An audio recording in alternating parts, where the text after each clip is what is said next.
أعوذ بالله من الشيطان الرجيم. بسم الله الرحمن الرحيم. ويوم يحشرهم كأن لم يلبثوا إلا ساعة من النهار يتعارفون بينهم قد خسر الذين كذبوا بلقاء الله وما كانوا مهتدين.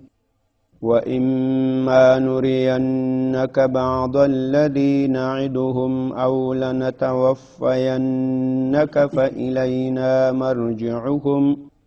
فإلينا مرجعهم ثم الله شهيد على ما يفعلون. ولكل أمة رسول فإذا جاء رسولهم قضي بينهم بالقسط وهم لا يظلمون. ويقولون متى هذا الوعد إن كنتم صادقين. قل لا أملك لنفسي ضرا ولا نفعا إلا ما شاء الله. لكل أمة أجل إذا جاء أجلهم فلا يستأخرون ساعة ولا يستقدمون.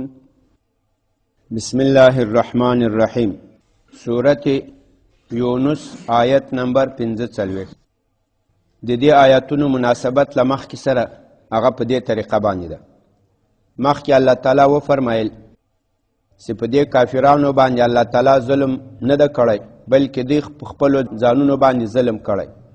هغه دا چې دوی خپل حواس، خپل عقل، خپل سوچ فکر هغه د هدایت لپاره نه ده کارولی. اوس الله تعالی دوی چې په ځانونو باندې کوم ظلم کړی او په قیامت کې به دوی خپل ظلم چې دوی په ځانو کې په دنیا کړی د هغې جزا سزا به ویني، د قیامت د ورځې بیان کوي، وضاحت کوي. الله تعالی فرمایي ویوم یحشرهم. دا یوم دا منصوب د ظرف ده، مفعول به ده، دا ظرف ده لپاره د فعل محذوفه. چې انذرهم، تو دوی وویروه یوم له هغه ورځې نه، تو یې شان را بترسان از آن روزه. یا دا ظرف ده لپاره د فعل محذوفه چې هغه اذکر ده، یاد کړه، یاد کو بریشان آن روز را. یوم یاد کا هغه ورځ، یوم دوی وویروه له هغه ورځې نه، یحشرهم چې الله تعالی به دوی راغونډ کي. حشره یحشر حشرا، غونډولو ته وایي جمع کردن، چې الله به دوی راغونډ کي. کأن لم یلبثوا الا ساعة، گویا کی چې دوی انتظار نه ده کړی په دنیا کې الا ساعتا، مگر یو ګنټه، من نهار د ورځې. په قیامت کې چې کله ټول انسانان را ژوندي سي، انسانانو ته به دغه د دنیا ژوند 40 50 شپېته اویا اتیا 90 100 کاله دا به داسې ورته ښکارېږي لکه د ورځې یوه ګنټه. دی به وایي چې موږ په دنیا کې دومره درنګ کړی، دومره انتظار م کړی. ویوم، او دوی وویروله هغه ورځې نه چې راغونډ به کړي الله تعالی دوی. کأن لم یلبثوا، گویا چې دوی درنګ نه ده کړی، دوی انتظار نه ده کړی. لبثا یلبثو لبثا، انتظار، درنګ کول، وخت تېرول. گویا کې دوی انتظار نه ده کړی په دنیا کې الا ساعتا، مگر یو ګنټه، من نهار د ورځې. یتعارفون بینهم، دوی به یو بل سره پیژني. تعارف یتعارف تعارفا، یو بل پیژندل، یکی دیگره شناختن. دا باب د تفاعل دا سراسی یو کار چې دو کسانو سره کړی بالمقابل. مثال که زه تا وپېژنم ته ما ونه پېژنې، دې ته معرفت وایي. نو وایي به عرفتو زیدن، زید مې وپېژندل. او که زه تا وپېژنم ته ما وپېژنې، بیا دې ته تعارف وایي، یو بل پېژندل، یکی دیگره شناختن. یتعارفون بینهم، دوی به یو بل سره پیژني په قیامت کې. یو بل به پیژني چې دا پلار ده، دا ورور ده، دا زوی ده، دا تره ده، دا امیر ده، دا وزیر ده. خو هغه پیژندل به پیژندل د ترحم د شفقت نه دی کافرانو. کافران به یو بل سره پیژني، دا نه معنی چې بیا به یو دی بل نصرت کوي، یو دی بل مدد کومک به کوي. یو دی بل نصرت و مدد به نشي کولی، معرفت به معرفت توبیخ و دی ملامتی وي، یو بل ته ملامتی وایي. دا کشران کافران به مشران وپېژني، دا کشران به ورته وایي تباه سوی هلاک سوی د تاسې له وجې دا د موږ هم هلاک سو. مشران به هم وپېژني، هغه به ورته وایي ځئ ورک شئ، تاسې خپله سوچ فکر نه کول په موږ پسې را روان وئ، اوس موږ ملامتوئ. دا معرفت به داسې معرفت دي، یو د بل باندې به ملامتي وایي، یو په بل باندې به بد وایي. او د مؤمنانو او د نیکانو معرفت هغه به بیا معرفت دی ترحم د شفقت وي، هغه بیا یو بل ته سفارش کوي. کوم چې نیکان وي لکه انبیا شهیدان، هغه به دا کوم مسلمانان چې په هغو کې خطاکاران وي هغو ته بیا شفاعت کوي. خو د کافرانو به داسې معرفت نه وي. یتعارفونه، دا کافران به پیژني یو بل بینهم په خپل مابین کې. قد خسر الذین کذبوا بلقاء الله، قد خسر یقینا تاوانیان شول، زیانمن شول. خسره یخسر خسرانا، زیان توای تاوان توای، زیانمن شول تاوانیان شول هغه کسان کذبو چې هغوی نسبت د دروغو کړی بلقاء الله، په ملاقات باری تعالی. یقینا تاوانی شدن آنانی که یا دروغ گفته بودن بلقاء الله، به ملاقات الله. د قیامت په ورځ به بندگان له الله سره مخ کیږي، الله به دوی سره حساب کوي، کتاب کوي.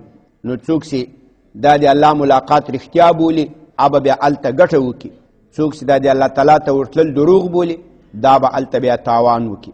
وما کانوا مهتدین، او نول دا کافران په دنیا کې مهتدین هدایت شدگان په سیده لاره باندې روان. و اما نرینک بعد الذی نعدهم او نتوفینک فالینا مرجعهم. په دې آیت کې الله تعالی نبی علیه الصلاة والسلام ته تسلی ورکوي چې یا رسول الله دا د دعوت تبلیغ د جهاد د رسالت له مشکلاتو نه خفه کېږه مه. یعنی تا ته که دا د رسالت په سلسله کې کوم تکلیفونه رسیږي، هجرت وي، د کافرانو له طرف نه اذیت وي، جګړې وي، د ملګرو د انډیوالانو د صحابه کرامو شهادتونه وي، زخمونه وي، دې ته خفه کېږه مه. موږ په دې کافرانو سمه سلطه، سم قدرت، سم غلبه لرو. کېدی سي بعضې نصرتونه تا ته در ووینو چې ته په دې کافرانو غلبه وکړې، او کېدی سي هغه بعضې تا ته در ونه وینو، ته له هغې نه مخکې موږ تا وفات کو. خو موږ په دې قدرت لرو، دوی به داسې پاته کېږي نه. یعنې نبی علیه الصلاة والسلام ته مطمئن اوسېږه، دا د رسالت و د بعثت او د نبوت تکلیفونه مشکلات دا به یي، نور داسې نه ده چې موږ په دې قدرت نه لرو، په کافرانو غلبه نه لرو. و اما نرینک، دا اما دا فصل کې ان ما ده، دا ان حرف شرط ده او دا ما زائده ده. بیا هغه نون د ان هغه په میم بدل سوی، امیم په میم کې مدغم شوی ده، اما سو. که دغه ما زائده جنې لرې هم کې په معنا کې څه فرق نه راځي. یعنی داسې وایي و ان نرینک بعد الذي، دا نرینک دا شرط سو، نتوفینک دا پې عطف ده، فالینا مرجعهم دا جزا ده. ان اما در اصل ان معبود، یہ ان شرطیه اس ما زائده اس. و اما نرینک، نرینک ارا یری اراءتن، دا باب دی افعال ده. یو رعا یرعا رؤیتن ده، خپل لیدل. یو ارا یری اراءتن، بل چاته ور ښکاره کول. رعا یرعا مجردش خود یک چیز دیدن، ارا یری اراءتن به دیگه کس نمایان کردن. و اما نرینک، یا خوب مقدر وخیو تعالی یا ما نمایان میکنیم به تو بعد الذی، بعض اغا نصرت، بعض اغا فتح، بعض اغا غلبه، سی اغا تا تراجی پو دیبانی الذی اغا فتح نصرت، نعدهم اغا غلبه، سی مگی وعده کول دی کافرانو سره، یعنی مخ کافرانو تویل دی سی مگ رسول با پتاسی غلبه کوي، دی مگ مجاهدین با پتاسو غلبه کوي. نو کېدی سي دغه بعضې خبرې موږ تا ته در ووینو. و اما نرینک، یا خو به موږ تا ته در وښیو بعد الذي، بعضې هغه څه نعدهم چې موږ د کافرانو سره وعده کوو، او نتوفینک، یا کېدی سي موږ تا له هغې نه مخکې وفات کو، د تا روح واخلو. فالینا مرجعهم، نو د موږ پلو ته د دوی بازګشت دی، د دوی رجوع دی، پس به طرف ما بازگشت ایشان است. ثم الله لدین رسته سدی الله تعالی تراسی، الله تعالی سده شهید بعد از این الله تعالی حاضر است، گواه است، الله تعالی حاضر گواه دی علی ما پغه افعالو یفعلون سدی کول. نو دی به د الله طرف ته ورځي، بیا الله د دې په افعالو گواه او شاهد ده، دی الله ته دروغ نسی ویلی. یا به طرف الله مرجع و بازگشت ایشان است، بازجا در حضور الله دروغ گفتن میتانه. الله به افعال ایشان شاهد است، گواه ده چې دی څه کړي، الله به دغه جزا ورکوي. ولکل امة رسول، نبی علیه الصلاة والسلام ته مزید تسلی ورکوي، و یا رسول الله ته خفه کېږه مه، په تیر وخت کې هر امت ته داسې رسول راغلی دی تا په شان. هغه امت رسول چې راغلی هغه خپل دعوت تبلیغ چلولی، د دعوت و د تبلیغ په سلسله کې چې کوم تکلیفونه وو هغه نبی په ځان برداشت کړي، دعوت و د رسالت په سلسله کې. په نتیجه کې الله فیصله کړې ده نبی غالب، قوم مشرک هغه مغلوب. دا مخکې هم داسې قصه سوي. هود علیه السلام راغی خپل قوم ته، هغو ته دعوت تبلیغ وکړو عادیانو ته. د دعوت و تبلیغ و د بعثت و د رسالت چې کوم مشکلات ول هغه تحمل کړل، برداشت کړل.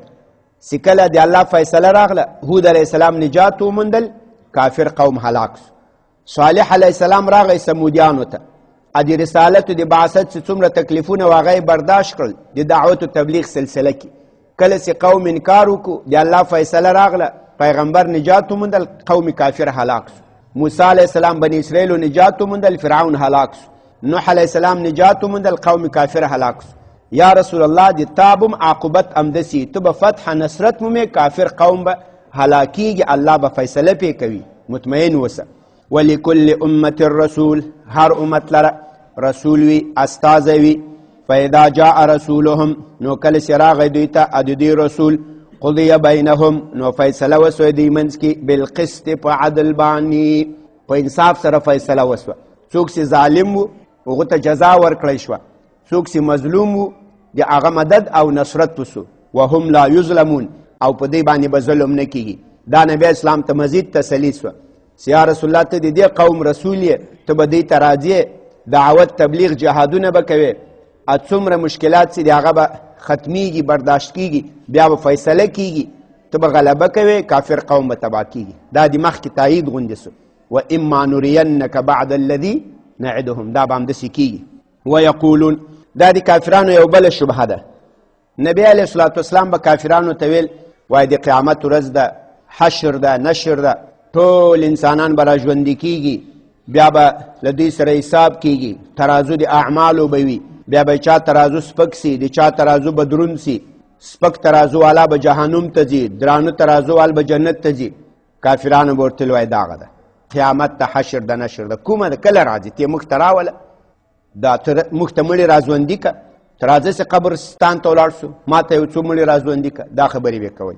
الله تعالی دا د دې شبهه ذکر کوي، او بیا نبی علیه الصلاة والسلام ته وایي چې دوی د دغې شبهې جواب ووایه.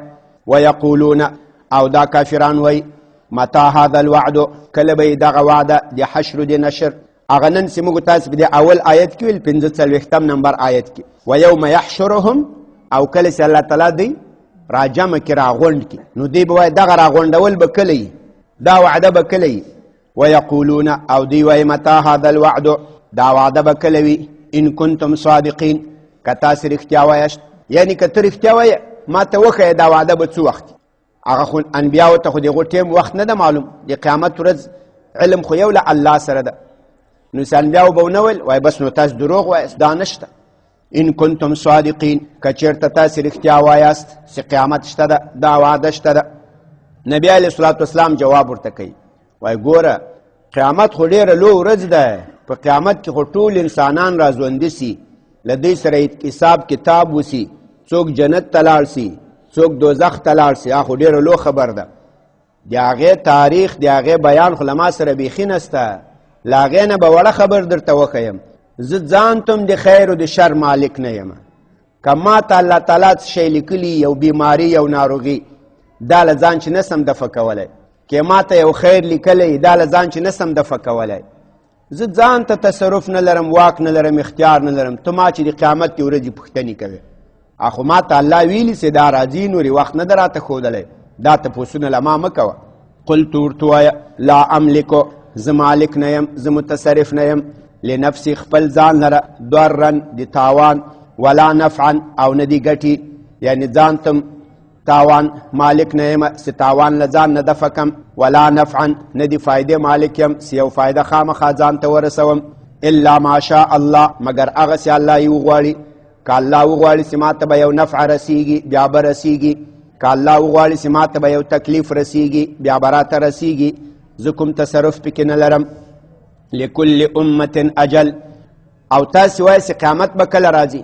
قیامت دا خو الله هر امت لره په دې دنیا یو نیټه ټاکلي چې هغه نیټه راسي دا امت ختم سي، هغه د دې نیټه چې راسي له هغې نه وړاندې کېږي نه وروسته کېږي. لکل امة هر امت لره اجل نیټه وي، اذا جاء اجلهم کله چې راسي دوی ته نیټه د دوی، فلا یستأخرون نو دوی نه وروسته کېږي، ساعتا یو ګنټه یوه ګړۍ وقت کې بیاید، امو وقت معلوم شان، فلا یستأخرون یا پس نمی شون از وقت معلوم خود، ساعتا یک ساعت یک لحظه، ولا یستقدمون او ندی مخکې کېدی شي. تاسې د یو کیسې ته پام وکړئ، دا د کافرانو ډېر د ناپوهي اعتراض ده چې دوی وایي د قیامت ورځ کله ده، ته ماته وخت راوښیه. دا د قیامت ورځ خو انبیاو نه ده ټاکلې چې دوی ته وخت معلوم سي، خو د الله تعالی په لاس کې ده. انبیاو ته صرف ویلي چې دا خلک خبر که چې داسې د قیامت ورځ راځي، او داسې انبیاو سره د هغې د راتلو علم نشته، نور دا خو نه معنا چې دا نشته ده. او دا د هوښیار سړي کار هم نه ده چې ته ورته وایې چې والکه داسې یو ورځ را روانه ده د خطرې ده او د دې د ځان تیار که دی وایي نه ته ماته ټیم وښیه. زه کله کله طالبانو ته دې مثال وایم، مالکه تا ته څوک وایي چې والکه په دې لار مه ورځه، هلته یو کس ولو په دې لار کې مین کېښودل، دې پل لاندې دې لان روډ کې په دې کې مین کېښو، مه پې ورځه. ټایم بم ولو، څه شی ولو چې په ټایم باندې خلاصېږي، داسې یو بم یې کېښوده. نو اوس دا هوښیار سړی ذاتي دان پوښتنه نه جیني کوي ښه څه وخت یې کېښودل، څه وخت خلاصېږي، ټایم یې څومره ده. والکه ما ته ټایم نه ده معلوم، خو هغه ټایم مې مغور کړی، ما خالي ولیدل چې داسې چل کېږي. نور دا هوښیار سړی ذاتي ځان لار بچوي، هغه ځان له دې چې خلاصوي، داسې نه کوي چې ته ما ته ووایې چې کله به خلاصېږي، هغه ما ته ټایم نه ده، ځان و نشته ده زه خو پې ورځم. دا بیخي د هوښیار سړي کار نه ده. هوښیار سړی ځان تیاروي، ځان بچوي.